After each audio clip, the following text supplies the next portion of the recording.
దేశ స్థాయిలో రాష్ట్రాన్ని ఆదర్శ రాష్ట్రంగా తీర్చిదిద్దడంతో పాటు అన్ని రంగాల్లో అభివృద్ధి విషయమై అగ్రగామిగా తీర్చిదిద్దేందుకు కృషి చేస్తున్న ముఖ్యమంత్రి చంద్రబాబు ఆధ్వర్యంలోని కూటమి ప్రభుత్వానికి అండగా నిలవాలని ఆప్కాబ్ చైర్మన్ గన్ని వీరాంజనేయులు, ఏలూరు పార్లమెంటు సభ్యులు పుట్టా మహేష్ కుమార్, ఉంగుటూరు శాసనసభ్యులు పస్సమట్ల ధర్మరాజు కోరారు. కూటమి ప్రభుత్వం ఏర్పడి సంవత్సరం పూర్తయిన నేపథ్యంలో సుపరిపాలన స్వర్ణాంధ్రప్రదేశ్ ర్యాలీని భీమడోల్లో గురువారం నిర్వహించారు. ఈ సందర్భంగా ముఖ్య అతిథులుగా పాల్గొన్న ఆప్కాబ్ చైర్మన్, పార్లమెంటు సభ్యులు, శాసనసభ్యులు తొలుత సంతపేటలోని వంగవీటి రంగా, అంబేద్కర్, ఎన్టీఆర్ విగ్రహాలకు పూలమాలలు వేసి నివాళులర్పించారు. అక్కడ నుంచి ప్రారంభమైన ర్యాలీలో పాల్గొన్నారు.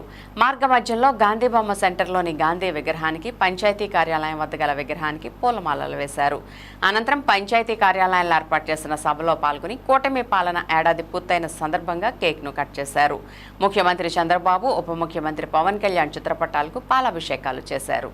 కూటమి ప్రభుత్వం సాధించిన విజయాలపై, రానున్న కాలంలో చేపట్టనున్న అభివృద్ధి కార్యక్రమాల గురించి వివరించారు.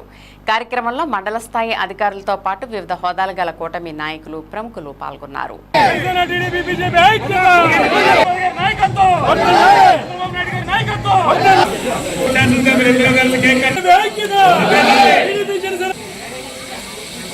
ఆంధ్రప్రదేశ్ రాష్ట్ర ముఖ్యమంత్రి, ఉప ముఖ్యమంత్రి శ్రీ నారా చంద్రబాబు నాయుడు గారి నాయకత్వం, పవన్ కళ్యాణ్ గారి నాయకత్వం, మోడీ గారి నాయకత్వం, మోడీ గారి నాయకత్వం, వాళ్ళందరికీ కూడా 15,000 రూపాయలు నిలుపుతున్నా మేము ఇస్తామని చెప్పి గల్లా పెట్టి పూర్తిగా కాయలు 10 లక్షల మారుస్తాను.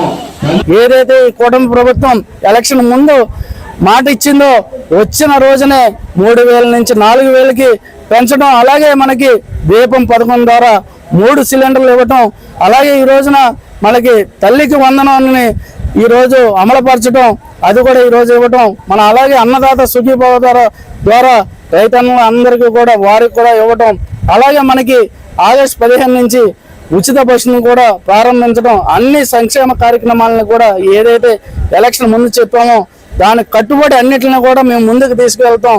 డబ్బులు ఎప్పుడు పడతాయో కూడా తెలియని విధంగా రైతులందరూ చాలా ఇబ్బంది పడ్డారు. వాళ్ళకి కూడా ఈ రోజున సబ్సిడీలో పరికరాలు అన్నిటిని కూడా ఇవ్వటం, ఇలాగే అనేక కార్యక్రమాలని ఈ కూటమి ప్రభుత్వం ఈ సంవత్సర కాలంలో రాష్ట్రాన్ని ఎదరకు తీసుకెళ్లే విధంగా, అలాగే సంక్షేమాన్ని కూడా ప్రతి ప్రభుత్వం కన్నా రెట్టింపు స్థాయిలో ఈ ప్రభుత్వం చేస్తుందని మీ అందరికీ కూడా తెలియజేసుకుంటూ ఒకే ఒకటి నేను అడగదలుచుకున్నాను. మమ్మల్ని విమర్శించేటువంటి వైసీపీ నాయకులను, మీరు ఎప్పుడైనా రైతు అమ్మిన ధాన్యానికి టైంకి డబ్బులు వేసారా?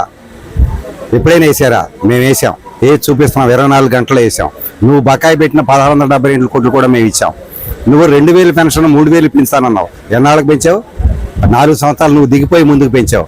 మేము 4,000 అన్నాం. మేము గెలిచిన మొదటి రోజు ఇచ్చాం 4,000. మేము గెలిచిన మరుసటి రోజు ఇచ్చాం.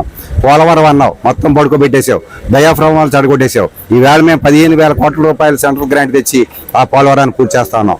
అమరావతిని శ్మశానం అన్నావు. ఈవేళ దానికి మరి 35,000 కోట్ల రూపాయలతో ఈవేళ అభివృద్ధి కార్యక్రమాలకు శ్రీకారం చుట్టి రాబోయే రోజుల్లో అమరావతిని మేము పూర్తి చేస్తా ఉన్నాం. మా కూటమి ప్రభుత్వాన్ని కానీ, మమ్మల్ని కానీ, మా ఎమ్మెల్యేని కానీ, మా ఎంపీని కానీ ఎవరైనా విమర్శించే వాళ్ళు ఎవరంటే మీతో మేము చర్చకు రెడీ.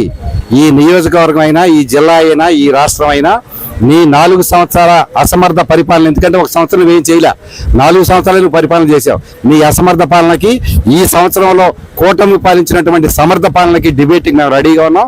ఎవరేం చెప్పినా ప్రజలందరూ కూడా చైతన్యవంతులే.